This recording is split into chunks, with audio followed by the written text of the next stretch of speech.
की topic wise MCQs practice करनी है तो जल्दी से चैनल को सब्सक्राइब करो। So welcome to my channel, क्योंकि हम यहाँ पे प्रैक्टिस कर रहे हैं साइंस एमसीक्यूज की, वो भी एनसीईआरटी के क्रिएट किए हुए विद द एक्सप्लेनेशन। और ये केवल एमसीक्यूज ही नहीं होने वाले हैं, इनके थ्रू आपके फिलअप्स, ट्रू फॉल्स और वेरी शॉर्ट आंसर्स के मार्क्स भी कहीं नहीं गए।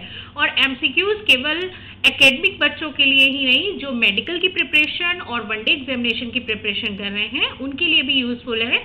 तो चलिए आइए देखते हैं हमारा आज का टॉपिक है हमारा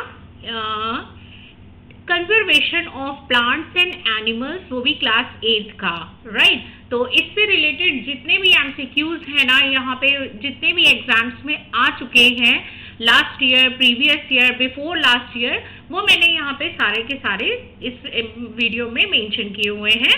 तो जल्दी से चैनल को सब्सक्राइब कर लीजिए और वीडियो स्टार्ट करते हैं। एमसीक्यूज फर्स्ट है हमारा, which of the following is the main aim of wildlife conservation। मतलब इनमें से ये पूछ रहे हैं, मैं हिंदी में भी इसलिए डिक्टेट कर रही हूँ क्योंकि बहुत सारे स्टूडेंट्स की कंप्लेन आती है, मेरे जो खुद के स्टूडेंट्स हैं, कि उनको टर्म्स क्लियर नहीं होते हैं। तो हिंदी में जब डिक्टेट करेंगे तो आपको टर्म्स भी क्लियर होते जाएंगे, और अगर आपने क्वेश्चन अगर इजिली समझ लिया है तो डेफिनेटली आपका आंसर तो सही हो जाएगा, right. So which of the following is the main M of wild life conservation. देखिए वाइल्ड लाइफ कंजर्वेशन का मेन एम क्या है, राइट। वाइल्ड लाइफ मतलब जितने भी वाइल्ड एनिमल्स हैं, फॉरेस्ट में रहते हैं या हमारे सराउंडिंग में जो छुपे हुए रहते हैं, राइट, हमारे सामने नहीं निकलते। डोमेस्टिक तो अलग हो गए, काऊ और बफेलो, डॉग्स, ये सब वगैरह, इनके अलावा जो हैं, तो उनका कंजर्वेशन मतलब उनका बचाव, ठीक है। मेन एम क्या है उसका? ए है टू इंक्रीज पोल्यूशन, बी है to protect animals and plants and animals from the extinction, C है to increase urbanization and D है टू कट द फॉरेस्ट। तो देखिए यहाँ पे ये है वाइल्ड लाइफ कंजर्वेशन क्यों जरूरी है। सो आंसर है हमारा B, to protect the plants and animals from the extinction. मतलब एक्सटिंक्शन का मतलब उनको अर्थ से गायब होने के, मतलब एक्सटिंक्शन का मतलब जो बिल्कुल इस अर्थ से जा चुके हैं, विलुप्त हो चुके हैं, ठीक है, अब दोबारा इस अर्थ पे कभी भी सरवाइव नहीं करेंगे, ऐसे उनको इस तरीके से होने से बचाने के लिए, ठीक है। सो एक्सप्लेनेशन देखिए, ये जो एक्सप्लेनेशन है ना, उससे क्या कवर होने वाला है, यहाँ पे ये आपको ऐसे ब्लैंक दे देंगे और ये पूरा स्टेटमेंट दे देंगे। तो आपको क्या फिल करना है? वाइल्ड लाइफ कंजर्वेशन, जिससे कि आपके फिलअप्स के मार्क्स भी सिक्योर हो गए। और इसी से ही रीजन असर्शन और ट्रू फॉल्स और एक्सप्लेनेशन तो आपको समझ में आ ही रही है, तो आप इससे अपने नोट्स भी बना सकते हैं कि ये वाइल्ड लाइफ क्यों जरूरी है। अगर आपको 1 मार्क में या 2 मार्क में क्वेश्चन आ जाता है तो आप अब 8th क्लास में हैं, तो आप ये पूरा आंसर अपने से बना सकते हैं, राइट। सो नेक्स्ट है हमारा, व्हाट इज बायोडाइवर्सिटी। बायोडाइवर्सिटी क्या है? देखिए बायो का मीन होता है लिविंग ऑर्गेनिज्म और डाइवर्सिटी मीन्स होता है विभिन्नता, मतलब डिफरेंट वेराइटीज, राइट। तो यहाँ पे बायोडाइवर्सिटी क्या है? ए है option variety of living organism, B है variety of the minerals, C है variety of the rocks and D है वैरायटी ऑफ द रिवर्स। तो देखिए यहाँ पे क्या है, B what is the biodiversity, तो ए है हमारा right answer, variety of the living organism. Earth पे क्या है? डिफरेंट काइंड्स के एनिमल्स हैं, ठीक है। तो एक तरीके की वैरायटी है, वो भी लिविंग ऑर्गेनिज्म की, तो उसको बोलते हैं बायोडाइवर्सिटी। हाँ, अब इसमें चाहे वो टेरेस्ट्रियल एनिमल हो, चाहे वो मराइन एनिमल हो या फिर एक्वेटिक एनिमल हो, ठीक है, पानी में रहने वाले एरियल भी आते हैं इसमें। तो बायोडाइवर्सिटी में सारे लिविंग ऑर्गेनिज्म आते हैं, चाहे वो पानी में हो, हवा में हो, धरती पे हो, सरफेस पे हो, कहीं पे भी होते हैं। So that is the biodiversity. So biodiversity refers to the variety of the plants, animals and the microorganism as well, ठीक है, जो decomposers होते हैं living in a particular area, ठीक है। एक एरिया ले लिया, अब उसमें चेक करते हैं कि कितनी इसकी बायोडाइवर्सिटी है, कितने डिफरेंट काइंड के एनिमल्स इसमें मिलते हैं। नेक्स्ट है, which of the following is not a cause of deforestation. सबसे पहले तो डिफॉरेस्टेशन का मतलब समझिए, यहाँ पे डी है, डी का मतलब होता है टू सेपरेट, ठीक है। तो डी मतलब अलग करना, तो फॉरेस्टेशन को हटाना, राइट। तो removing of forest is known as a deforest, right. So not लिखा हुआ है, which of the following is not a cause, मतलब कोई डिफॉरेस्टेशन का कारण नहीं है, पेड़ों को रिमूव करने का कारण नहीं है। तो ए है अर्बनाइजेशन, बिल्कुल है, जैसे कि आजकल सिटीज वगैरह डेवलप हो रही हैं तो उसके लिए क्या चाहिए, फील्ड चाहिए, फील्ड के लिए क्या करते हैं, पेड़ों को काटते हैं, तो ये एक कॉज है। बी एग्रीकल्चर, तो यहाँ पे एग्रीकल्चर बी, और सी है एफॉरेस्टेशन एंड डी है इंडस्ट्रियलाइजेशन। तो यहाँ पे कॉज पूछ रहे हैं, देखो खेती के लिए भी फॉरेस्ट को रिमूव किया जाता है, इंडस्ट्रीज लगाने में भी फॉरेस्ट को कट किया जाता है, तो यहाँ पे जो आंसर हमारा सी है ना, that is the opposite of deforestation, right, antonyms of the deforestation. देखो यहाँ पे ना हिंदी वाला मत ले लेना कि जहाँ पे हिंदी में जैसे आ लगा होता है ना तो वो उसका ऑपोजिट हो गया, नहीं, एफॉरेस्टेशन मीन्स आपको और भी प्लांटिंग करनी है, आपको पेड़ लगाने हैं, ठीक है, मतलब फॉरेस्ट का फिर से डेवलप होना वो होता है एफॉरेस्टेशन। सो एफॉरेस्टेशन मीन्स प्लांटिंग ट्रीज, मतलब पेड़ों को लगाना, which help the increase forest cover rather than destroyed, जो कि फॉरेस्ट को फिर से रिकवर होने में हेल्प करते हैं बजाय कि उनको डिस्ट्रॉय होने के। नेक्स्ट है डिफॉरेस्टेशन मेनली रिजल्ट इन, जो डिफॉरेस्टेशन होता है अभी बताया ना, रिमूविंग ऑफ फॉरेस्ट, मतलब पेड़ों को हटाना, फॉरेस्ट एरिया को हटाना। तो फॉर डिफॉरेस्टेशन मेनली रिजल्टेड, इसके प्रभाव क्या होते हैं, परिणाम क्या होता है, रिजल्ट क्या होते हैं, ए इंक्रीज इन रेनफॉल, पेड़ों को काट देंगे तो रेनफॉल ज्यादा होगी, बी है सॉइल इरोजन, मिट्टी हट जाएगी, टॉप सॉइल आपको याद होगा, सी है इंक्रीज इन वाइल्ड लाइफ, जानवर ज्यादा हो जाएंगे, या बी है बेटर क्लाइमेट, क्लाइमेट अच्छा हो जाएगा। सो डिफॉरेस्टेशन का मेनली होने से रिजल्ट क्या मिलता है, तो आंसर है बी सॉइल इरोजन। देखिए अगर आप यहाँ पे पेड़ लगे हुए हैं तो देखिए यहाँ की मिट्टी जो है ना वो इस तरीके से बिल्कुल वेल सरफेस्ड है, ठीक है, अब यहाँ पे बिछी हुई, बट यहाँ पे प्लांट्स नहीं है तो एक तरीके से क्या हो रहा है, मिट्टी जो है ना यहाँ से हटती हुई जा रही है। मैं इसीलिए फोटो यहाँ पे पेस्ट करती हूँ ताकि फोटो के जरिए आपकी चीज माइंड में ना ये सारी चीजें बिल्कुल अच्छे से आपको लर्न भी हो जाए और माइंड में सेट हो जाए, ठीक है। जब चीज हम विजुलाइज करते हैं, जो चीज देखते हैं वो हमें जल्दी याद होती है। ओके, तो टाइम नहीं वेस्ट करना है बिल्कुल भी, अगर वीडियो के साथ साथ आपको याद भी होता जा रहा है ना तो बहुत अच्छी बात है कि आपने 20 मिनट भी अगर इस वीडियो को दिए हैं तो मतलब कि आपका एक टॉपिक जो है वो कवर हो गया, राइट। सो यहाँ पे सॉइल इरोजन है, removal of the trees exposes soil, मतलब इसको एक्सपोज करती है, बाहर एटमॉस्फेयर में टच में लाती है, to wind and water causing erosion, मतलब इरोजन का मतलब वो बिल्कुल डेप्लीट होती रहती है, बिगड़ती रहती है, डिस्टर्ब हो जाती है। नेक्स्ट है which gas increase in the atmosphere due to the deforestation, मतलब डिफॉरेस्टेशन अगेन रिकॉल करिए, रिमूविंग ऑफ ट्रीज और रिमूविंग ऑफ फॉरेस्ट, डिफॉरेस्टेशन से क्या हो रहा है एटमॉस्फेयर में, सो कौन सी गैस से, राइट। तो ए है ऑक्सीजन, बी है कार्बन डाइऑक्साइड, सी है नाइट्रोजन एंड डी है हाइड्रोजन।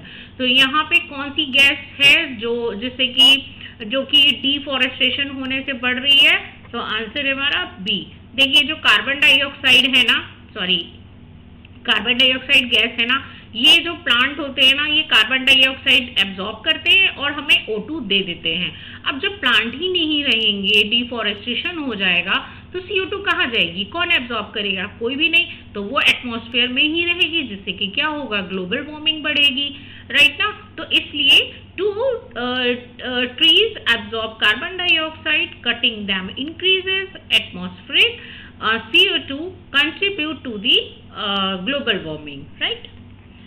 Next है a protected area where the animal can live freely in their natural habitat is called, एक ऐसा प्रोटेक्टेड एरिया, एक ऐसा मतलब एरिया, मतलब ऐसा नहीं है कि बिल्कुल छोटा सा है, बड़ा एरिया जिसमें कि एनिमल्स, जितने भी वाइल्ड एनिमल्स हैं ना वो बिल्कुल अपने घर की तरह रहते हैं, उनमें उनको कोई डिस्टर्ब नहीं करता है कि इधर से बैरिकेटिंग कर रखी है, इधर जाल लगा रखा है, उधर जाल लगा रखा है, नहीं, कोई डिस्टर्ब नहीं करता। वो अपने हिसाब से हंटिंग भी करते हैं, अपना फूड खुद ढूंढते हैं और अपने हिसाब से जैसे फॉरेस्ट में रहते हैं वो वही रहते हैं, ठीक है, वहाँ पे भी। तो ए है जू, बी है बॉटनिकल गार्डन, सी है वाइल्ड लाइफ सेंचुरी, डी है एक्वेरियम।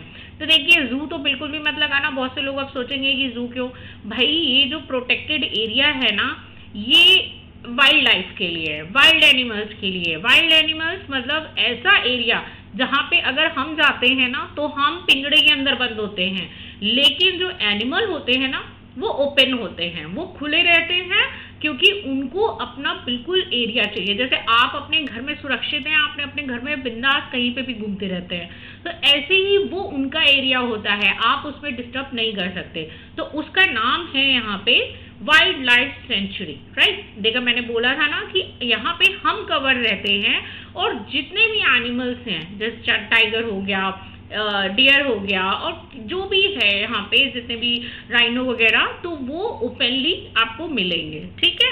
वो अपने हिसाब से अपनी लाइफ स्पेंड करते हैं। So wild life sanctuaries protect animals while allowing them to live naturally. Next है, which protected area provides complete protection to the plant, animal and the landscape। यहाँ पे कौन सा प्रोटेक्टेड एरिया है जो प्रोटेक्शन प्रोवाइड करता है plants, animals and the landscape as well. So landscape मतलब जो जमीन है कि वो फर्टाइल है या नहीं है, जितने भी उस एरिया के अंदर आता है। सो इसको क्या कहते हैं, ए है नेशनल पार्क, बी है जू, सी है फार्म, डी है गार्डन। तो यहाँ पे प्रोटेक्टेड एरिया की बात कर रहे हैं, तो ऑप्शन है हमारा ए नेशनल पार्क। जैसे वाइल्ड लाइफ सेंचुरी है वैसे ही नेशनल पार्क है, बट दोनों में ना एक डिफरेंस होता है। डिफरेंस ये है कि एक एरिया में आप इंटरफेयर कर सकते हैं, जैसे किसी का एनिमल की काउंटिंग करनी है, उनको मेडिकल प्रोवाइड करना है, सारी चीज़ें। बट एक एरिया में आप बिल्कुल भी उसमें इंटरफेयर नहीं कर सकते। आप जा सकते हैं, उनके काउंटिंग कर सकते हैं, बट उनके लिविंग ऑर्गेनाइजेशन में बिल्कुल भी आप डिस्टर्ब नहीं करेंगे। ओके, सो एक्सप्लेनेशन है नेशनल पार्क स्ट्रिक्टली प्रोटेक्ट, ठीक है। तो ये नेशनल पार्क जो होते हैं ना, इसमें आप बिल्कुल भी कोई हंटिंग नहीं होती, सब कुछ नेचुरली होता है, आप कोई भी इंटरफेरेंस नहीं कर सकते। तो protect biodiversity and the natural ecosystem. Natural ecosystem में आपके माइक्रो ऑर्गेनिज्म, जो भी उस प्रोटेक्टेड एरिया में जितना भी वाटर बॉडीज होगी, चाहे वो पॉन्ड हो, लेक हो, वहाँ पे भी कितने एनिमल्स हैं आप बिल्कुल भी उसको नहीं कर सकते, राइट।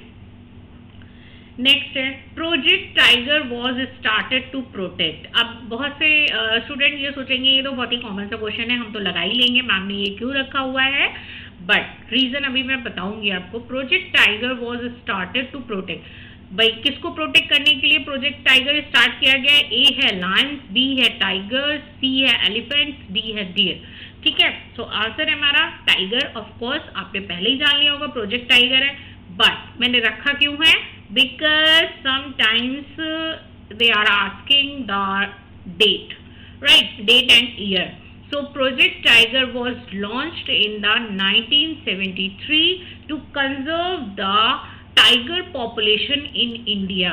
तभी क्या हुआ भाई, अब क्या बोलते हैं, सेव टाइगर, राइट। तो यहाँ पे क्यों हुआ, क्योंकि अब जो ये टाइगर स्पीशीज है ना, ये एंडेंजर्ड है। एंडेंजर्ड मतलब जो कि बहुत ही कम नंबर रह गए हैं इस अर्थ पे, तो उनको एंडेंजर्ड रखा जाता है। आपके फ्रिज में जब भी कोई खाने की चीज़, आइसक्रीम कम रह गई मतलब समझ लो, तो खाने वाले बहुत सारे हैं, लेकिन अब आइसक्रीम तो एक ही बची है, तो अब आइसक्रीम क्या होने वाली है आपके घर से, एंडेंजर्ड, राइट। तो यहाँ पे project tiger was launch in the 1973 to conserve the tiger population in India.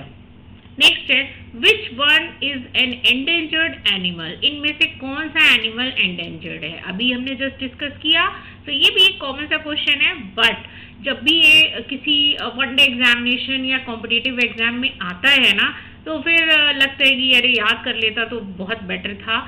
So A है काउ, बी है टाइगर, सी है गोट, डी है बफेलो। सो एंडेंजर्ड एनिमल्स यहाँ पे क्या है भाई हमारा tiger. Tigers are endangered due to the habitat loss and illegal hunting. पहले क्या होता था कि गए हैं तो वहाँ पे लोग हंटिंग भी करके आते थे, बहुत सारे लोगों पे केस भी चल रहा है, तो हंटिंग करते थे भाई, उनको मार देते थे।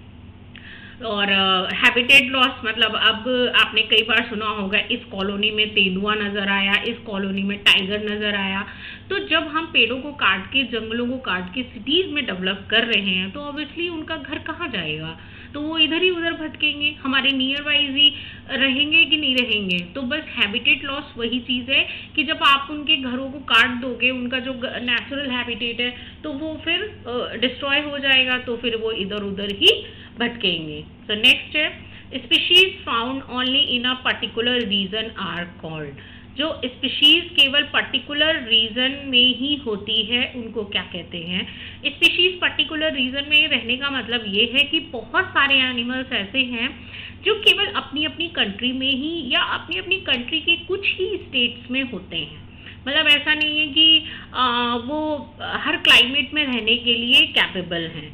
तो अगर कोई विंटर में, जैसे पेंगुइन है, अभी यहाँ पे ले आइए आप इंडिया में, और इंडिया में अगर समर है तो आप समझ सकते हैं कि क्या हाल होगा पेंगुइन का, ठीक है। तो उसका नेचुरल हैबिटेट क्या है, बिल्कुल ग्लेशियर्स, जो भी जहाँ पे आइस बर्ग्स होते हैं, ठीक है, तो वहाँ पे रह सकता है। ऐसे स्पीशीज को क्या कहते हैं, ए एक्सटिंक्ट, बी एंडेमिक, सी है एग्जॉटिक, डी है डोमेस्टिक, ठीक है। सो ऐसे जो एनिमल्स होते हैं ना, जो अपने एक पर्टिकुलर एरिया में रहते हैं, they are called as endemic species. मतलब उनकी एक एंड लाइन होती है, वो उस एंड लाइन के बाहर नहीं जा सकते। बहुत सारे एनिमल्स हैं, आप देख सकते हैं इसमें, जैसे हमारा होता है ऑस्ट्रेलिया का कैंगरू, ठीक है, तो वहाँ वो भी कैसा है कि भाई वो ऑस्ट्रेलिया में ही रह सकता है। पेंगुइन मैंने आपको एक बताया, right. So endemic species occur naturally only in the one geographical area. Geographical area that means the particular landscape. Next है the red data book contain information about। जो रेड डेटा बुक है ना, वो red किसका sign होता है भाई, danger का, ठीक है। उसमें किसकी इंफॉर्मेशन रखी जाती है, ए रिवर्स की, बी फॉरेस्ट की, सी है एंडेंजर्ड स्पीशीज की, या फिर डी माउंटेन्स की। तो देखिए रेड डेटा बुक है ना, तो डेटा हम उनका करते हैं कि भाई जो जाने वाले हैं, ठीक है, तो एक तरीके से पूरा अकाउंट रखते हैं, तो वो होता है रेड डेटा बुक में एंडेंजर्ड स्पीशीज का। और फिर से रिकॉल करिए कि अभी आपकी एंडेंजर्ड स्पीशीज कौन सी है भाई, tiger, right, save the tiger.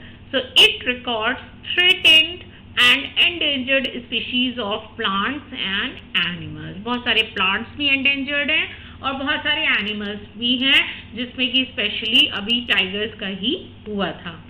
Next है species that no longer exist anywhere on the earth और कॉल्ड। जैसे अभी मैंने बोला था, आपको एक एग्जांपल दिया था कि आपके फ्रिज में सिर्फ एक ही आइसक्रीम रह गई है और खाने वाले बहुत सारे हैं, तो वो आइसक्रीम क्या हुई, एंडेंजर्ड, ठीक है, क्योंकि वो खत्म होने वाली है। अब अगर वो बिल्कुल ही किसी ने भी खा ली, आपको नहीं मिली, ठीक है, अब वो बिल्कुल ही घर से चली गई ना, अब नहीं है वो घर पे, तो that is called extinct, okay. ऐसी स्पीशीज जो अब अर्थ पे नहीं है उनको क्या बोलेंगे, extinct. Extinct species have disappeared permanently, okay. Ice cream गायब, ओके, अब मत ध्यान दीजिए, बाहर से ले आइए वो अलग की बात है, और जो पहले एग्जिस्ट कर रही थी अब नहीं है ना, परमानेंटली फ्रॉम दी अर्थ। तो यहाँ पे देखिए ये हमारा गोल्डन टोड है, और ये मामा है, और ये स्लॉथ है, तो ये बहुत सारे डोडो हो गया, और बहुत सारे एनिमल्स हैं। ये जो देखिए डायनासोर भी है, स्पेशली तो डायनासोर है भाई। तो ये कैसे टूथेड कैट जो थी वो पहले टाइगर होते थे, और टाइगर से छोटे साइज में, और उनके ना टीथ भी होते थे। तो यहाँ पे यही है, तो ये सारे एनिमल्स जो हैं वो एक्सटिंक्ट हो चुके हैं, अब नहीं हैं। और मोस्ट इम्पॉर्टेंटली ड्रैको एक लिजर्ड होती थी जो कि उड़ सकती थी, और थैंक गॉड कि अभी वो नहीं है, क्योंकि अगर उड़ रही होती हैं छिपकलियाँ तो आप समझ सकते हैं कि क्या होता। विच of the following is an endemic species, इनमें से एंडेमिक स्पीशीज कौन सी है? एंडेमिक रिकॉल करिए फिर से, एंडेमिक जो अपने पर्टिकुलर स्पेस में ही रहते हैं, एंड लाइन के अंदर रहते हैं, राइट? तो ए है कैंगरू इन ऑस्ट्रेलिया, बी है टाइगर इन इंडिया, सी है डॉग, डी है कैट, ठीक है? C for cat, D for dog होना चाहिए, बट थोड़ा सा उल्टा हो गया। नेक्स्ट है, सो इसका आंसर है हमारा कैंगरू इन ऑस्ट्रेलिया, ठीक है? आप kangaroo naturally occur in Australia, अगर ऑस्ट्रेलिया से कहीं बाहर जाते हैं और क्लाइमेट इनके फेवरेबल नहीं है, इनके रहने लायक नहीं है, तो ये वहाँ पे सरवाइव नहीं कर सकते। और आपको एक बहुत ही इम्पोर्टेंट बताऊँ चीज़ कि ये जो इसकी टेल होती है ना, ये इतनी स्ट्रॉन्ग होती है कि it is capable to sit alone only on its tail, ठीक है? ये जो टेल है ना, अगर ये आपको मिल गया बाय द वे, तो आप इसके वेलकम के लिए आप इसको स्टूल मत दीजिए, ये अपनी टेल पे ही बैठ जाता है, ठीक है? और इतनी स्ट्रॉन्ग होती है कि ये प्रॉपर अपनी टेल पे बैठा भी रहता है काफ़ी देर तक, ठीक है? तो इसका एक शॉर्ट वीडियो भी है इसकी लाइफ साइकिल का, वो आप मेरे चैनल पे चेक कर सकते हैं। नेक्स्ट है, migration is mainly done by animals to, migration जो होता है मेनली डन बाय एनिमल, क्यों, ऐसा क्यों है? माइग्रेशन मीन्स होता है कि जैसे एक जगह से दूसरे जगह जाना अपनी लाइवलीहुड के लिए, ठीक है? जैसे आपके घर में अगर कोई होगा जो अब्रॉड में होगा या किसी दूसरे स्टेट में होगा, उसकी जॉब लग गई है, तो वो अपनी लाइवलीहुड के लिए तो जा रहा है कि अपने अर्निंग के लिए जा रहा है, अपने अच्छे रिसोर्सेज के लिए जा रहा है, so that is called the migration. मतलब अपनी जो ज़रूरतें हैं अपने रिसोर्सेज के लिए एक जगह से दूसरी जगह जाना, दैट इज कॉल्ड माइग्रेशन।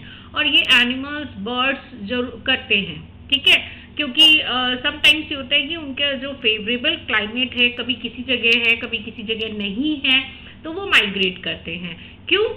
ए है एस्केप प्रेडेटर्स ओनली, क्या वो अपने प्रेडेटर से कोई इनको खा ना जाए इससे बचने के लिए। B find suitable climate, food and breeding place, and C है इंक्रीज पॉपुलेशन, डी है बिल्ड हाउसेज, घर बनाने आते हैं। पोल्यूशन को बढ़ाते हैं? नहीं।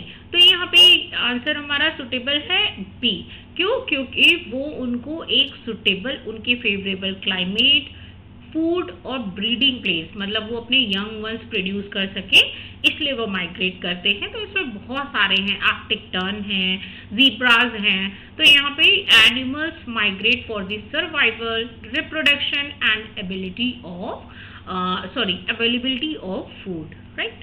Next है, which of these causes desertification? इनमें से desertification का कारण क्या है? A forestation, B deforestation, C है रेन वाटर हार्वेस्टिंग, D है वाइल्ड लाइफ कंजर्वेशन। तो डेजर्टिफिकेशन, डेजर्ट क्या होता है भाई पता है? खाने वाला मत बोलिएगा कि वहाँ पे आपको मिठाई और स्वीट डिशेज याद आ रही हैं वो, ठीक है? तो यहाँ पे डेजर्ट क्या है? डेजर्ट जो रेगिस्तान है। फिकेशन का मतलब रेगिस्तान का बनना, ठीक है? वो जो पूरा थार जैसा एरिया है, हमारे राजस्थान का एरिया है, तो उसका क्या कारण है? ए फॉरेस्टेशन, पेड़ों को लगाना, deforestation, removing of trees, C है rain water harvesting, rain water को जो हार्वेस्ट करके रखा जाता है, and D wild life conservation, यानी कि जो वाइल्ड लाइफ, जो वाइल्ड एनिमल्स हैं उनको, उनका बचाव। तो डेजर्टिफिकेशन होने का एक ही कारण है, दैट इज डिफॉरेस्टेशन। फोटो से आप समझिए, यहाँ पे देखिए ये फॉरेस्ट एरिया है, तो यहाँ पे कुछ भी कोई प्रॉब्लम नहीं है, यहाँ की सॉइल भी अच्छी है, तभी तो ये ग्रो कर रहे हैं। और जो पेड़ों की रूट्स होती हैं ना, जड़ें होती हैं, वो सॉइल को कस के पकड़ के रखती हैं, जिससे कि वो इरोज नहीं होती, मतलब वो टूटती नहीं है, इधर उधर कहीं पे भी फ्लड में जाती नहीं है। बट अब जब यहाँ से ये पेड़ काट दिए गए हैं, तो देखिए ये एरिया कैसा हो गया है हमारा, बिल्कुल भी सॉइल जो है वो ऐसे ही है, इरोड हो रही है। और समटाइम्स क्या होता है कि इस पे ना धूल मिट्टी ऐसे ही जमती रहती है, कोई भी प्लांट डेवलप नहीं होता। सो कंटिन्यूअस डिफॉरेस्टेशन, मतलब पेड़ों को बार बार आप काटते जाएंगे, तो वहाँ पे जमीन कैसी हो जाएगी, लैंड कैसी हो जाएगी, dry and infertile. Okay, next है रीफॉरेस्टेशन। मीन्स रीफॉरेस्टेशन, कोई भी चीज होता है ना उसको रिफिल करते हैं ना, रिफिल, ठीक, तो रिफिल करने का मतलब क्या, फिर से। तो रिफॉरेस्टेशन मीन्स ए है कटिंग फॉरेस्ट, बी है ग्रोइंग फॉरेस्ट अगेन, सी है माइनिंग एंड डी है हंटिंग एनिमल्स। आपको क्वेश्चन थोड़े इजी लग सकते हैं बट मैं क्या करूँ, एनसीईआरटी में ऐसे ही दिए हुए हैं। तो reforestation means growing forest again, और ये देखिए ज़रूरी नहीं है कि हर कोई आपके लेवल का आईक्यू रखता है, तो जो बच्चे नहीं समझ पाते हैं तो उनके लिए भी रिफॉरेस्टेशन क्या है भाई, तो आप समझना ज़रूरी है, ये तो सबके लिए है। So reforestation is store forest by planting trees, ऐसे ऐसे प्लांट्स को लगा के धीरे धीरे वो बड़े हो जाएंगे, ट्री में कन्वर्ट हो जाएंगे, तो ऑफकोर्स फॉरेस्ट फिर से डेवलप हो जाएगा। नेक्स्ट है Chipko movement is associated with, Chipko movement किससे जुड़ा हुआ है, A saving forest, B saving river, C है saving wild life and D है saving ocean. So Chipko movement, Chipko से ही आपको याद आ रहा था चिपकना, चिपकना मतलब टू स्टिक, ओके।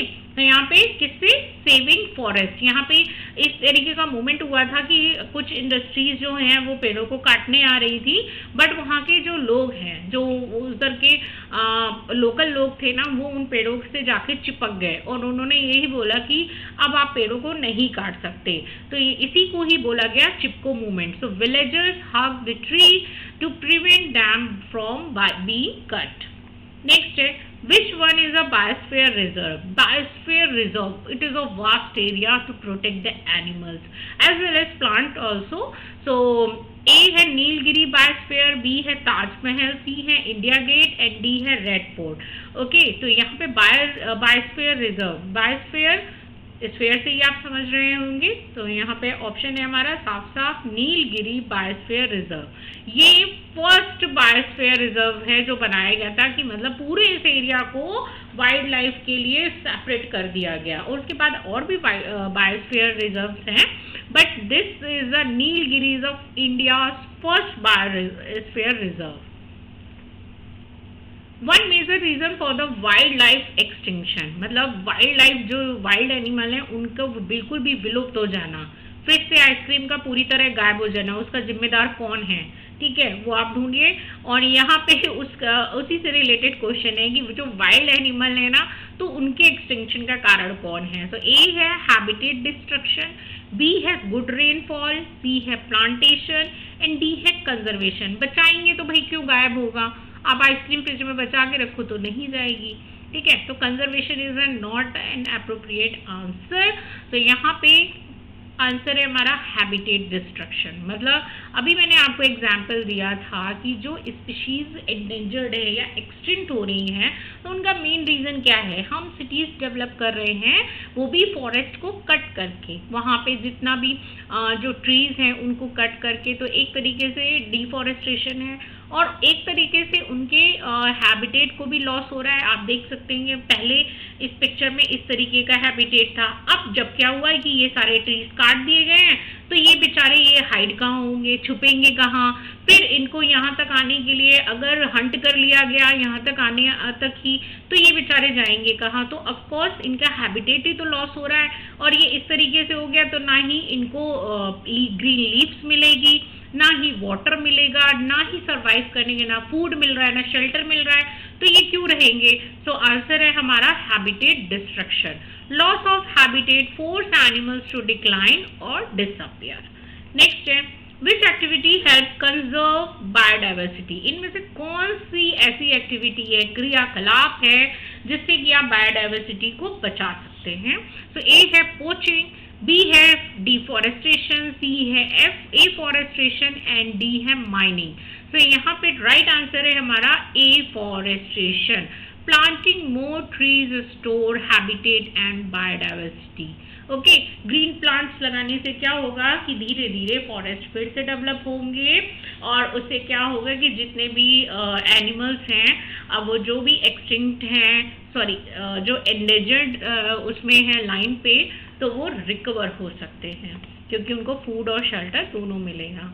नेक्स्ट है सॉइल इरोजन डिक्रीजेस। जो सॉइल इरोजन से क्या कम होता है, ए है सॉइल फर्टिलिटी, बी है रेनफॉल, सी है विंड स्पीड एंड डी है टेम्परेचर। तो देखिए सॉइल जब इरोड हो रही है, जहाँ पे कोई प्लांट नहीं है, वो धीरे धीरे डेजर्ट में जो कन्वर्ट हो रही है, तो उसका कारण क्या है, उसे क्या होगा? आंसर है हमारा सॉइल फर्टिलिटी। मतलब अगर आप बार बार किसी पे लैंड एरिया पे, किसी भी एरिया पे बार बार ट्रीज को कट करते जाओगे तो वहाँ के न्यूट्रिएंट्स क्या होंगे सॉइल के, वो डेवलप ही नहीं हो पाएंगे और ना ही कुछ रहेगा, टॉप सॉइल भी बेकार हो जाएगी। तो क्या होगा? लॉस ऑफ फर्टिलिटी, मतलब वो सॉइल बिल्कुल भी बेकार हो जाएगी। So fertile top soil is a washed away reducing agriculture productivity. मतलब अगर ऐसी उस पे एरिया पे अगर आप क्रॉप जनरेट कर रहे हो, क्रॉप को उगा रहे हो, तो वो बिल्कुल भी नहीं होगी। नेक्स्ट है which animal is protected under project elephant. अब ये भी एक कॉमन सा है बिल्कुल कि कौन से प्रोजेक्ट के अंदर हम लोग, किस प्रोजेक्ट के अंदर हम लोग कौन से एनिमल्स को, प्रोजेक्ट एलिफेंट के अंदर हम लोग किस एनिमल को प्रोटेक्ट करते हैं। तो ए है एलिफेंट, बी है टाइगर, सी है राइनो एंड डी है लायन। तो आंसर है हमारा of course elephant. Project elephant was launch to conserve Asian elephants. Next है पोचिंग मीन्स। पोचिंग मीन्स क्या है? ए प्लांटिंग ट्रीज, बी है illegal hunting of the wild animals, C है cleaning forest and D है farming. So poaching means, specially इसको याद कर लीजिएगा, it is a illegal hunting of wild animals. मतलब गवर्नमेंट के रूल के अगेंस्ट जाके वहाँ पे हंटिंग करना, ठीक है। आपको एक बायोस्फीयर रिजर्व दे दिया गया है, नेशनल पार्क है, या फिर कहीं पे भी अगर आप जा रहे हैं, जो कि वहाँ के रूल्स में कभी भी नहीं होता है कि आप जानवरों को हर्ट करोगे, उनकी हंटिंग करोगे या फिर उनको किसी भी तरीके से डिस्टर्ब करोगे। तो अगर आप रूल के अगेंस्ट जाके उनकी हंटिंग करते हैं, so that is called the poaching. Okay, poaching is the illegal and threaten many endangered species. Threaten का मतलब अगर आप उन्हें डराते भी हो, डंडे से भी मारते हो ना, that is come under the poaching.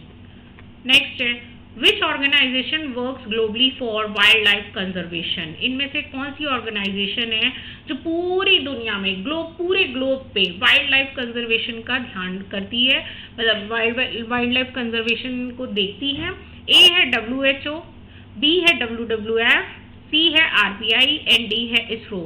Please WWF को ना वो मारने पीटने वाला शो मत समझिएगा, that is the world wide fund. Okay, WWF for nature works to conserve nature worldwide, ठीक है। मतलब पूरे जो ग्लोबल पे कितने एनिमल्स हैं और कौन सी स्पीशीज है, इन सब का रिकॉर्ड, इनको देखना, इनके लिए जो भी फंड होता है वो पास कराना। फंड मीन्स पैसा, कि उनको प्रोटेक्ट करने के लिए कितना पैसा लगेगा, या कुछ लोग पर्सनली प्राइवेट भी करते हैं, वो डिपेंड करता है अपनी हॉबी के अकॉर्डिंगली। बट ये जो WWF है ना, तो ये पूरा ऑर्गेनाइज करती है जितने भी वाइल्ड एनिमल्स हैं अर्थ पे। So next है which of the following increases due to the deforestation। इनमें से क्या बढ़ जाएगा? डिफॉरेस्टेशन। रिकॉल करिए, deforestation removing of forest, right. तो फॉरेस्ट के रिमूव करने से क्या चीज बढ़ जाएगी? A flood, B soil fertility, C है wild life population and D है फॉरेस्ट कवर। तो यहाँ पे राइट आंसर है हमारा फ्लड। अगर पेड़ों को काट दिया जाएगा, रिमूव कर दिया जाएगा फॉरेस्ट को, तो वहाँ पे क्या मिलेगा? सिर्फ flood. Trees absorb water without dam, ठीक है। Without dam flood becomes more frequent. अगर यहाँ पे पेड़ नहीं होंगे तो क्या होगा? सॉइल जो है वो भी चली जाएगी, और सॉइल चली जाएगी तो अल्टीमेटली क्या होगा? इस तरीके से फ्लड आना शुरू हो जाएंगे, क्योंकि मोस्ट ऑफ द जो वाटर होता है रेनफॉल का, तो वो कौन एब्जॉर्ब करता है? ट्रीज, और जो उसको पकड़ के रखती है सॉइल। नेक्स्ट है which layer of the soil is the most affected by erosion. इनमें से इरोजन जो कौन सी लेयर है सॉइल की जो सबसे ज्यादा इरोजन से इफेक्ट होती है, जिसमें सबसे ज्यादा इरोजन होता है? ए है टॉप सॉइल, बी है बेडरॉक, सी है कोर एंड डी है मेंटल, ठीक है। सो आंसर है हमारा टॉप सॉइल। ये देख सकते हैं, ये टॉप सॉइल है। तो अगर यहाँ पे देखिए बहुत तेज आंधी आ रही है या बारिश आ रही है, तो ये टॉप सॉइल क्या हो जाएगी? हट जाएगी यहाँ से। सो यही होता है इरोजन, अपनी जगह से हट जाना, ठीक है। So the fertile top soil is easily removed by wind और एंड वाटर। नेक्स्ट है which practice is the best for the conserving forest. इनमें से कौन सी प्रैक्टिस, कौन सी एक्टिविटी है जो कंजर्विंग फॉरेस्ट को कंजर्व करने के लिए सबसे अच्छी है, फॉरेस्ट को बचाने के लिए सबसे अच्छी है। ए एक्सेसिव लॉगिंग, बी है sustainable use of forest resources, C है बर्निंग फॉरेस्ट एंड डी है माइनिंग एवरीवेयर। तो यहाँ पे देखिए कंजर्वेशन ऑफ फॉरेस्ट के लिए क्या जरूरी है, आंसर है हमारा be sustainable use of forest resources. मतलब जो फॉरेस्ट रिसोर्सेज हैं, क्योंकि हमें फॉरेस्ट से क्या मिलता है, लकड़ी मिलती है, उसी से हमको पेजेस मिलते हैं, ऑयल मिलता है और बहुत सारी चीज़ें ऐसी हैं जो हम जो हनी मिलता है, अगर पेड़ नहीं होंगे तो वहाँ पे फ्लावरिंग नहीं होगी, फ्लावरिंग नहीं होगी तो हनी बीज नहीं होंगे। बहुत सारी चीज़ें हैं जो इसी से ही रिलेटेड हैं। So sustainable use meets present need without harming future generations. Next है which of these is the consequences of loss of biodiversity। इसमें जो हमारी बायोडाइवर्सिटी खोती जा रही है ना, तो उसके रिजल्ट क्या हैं।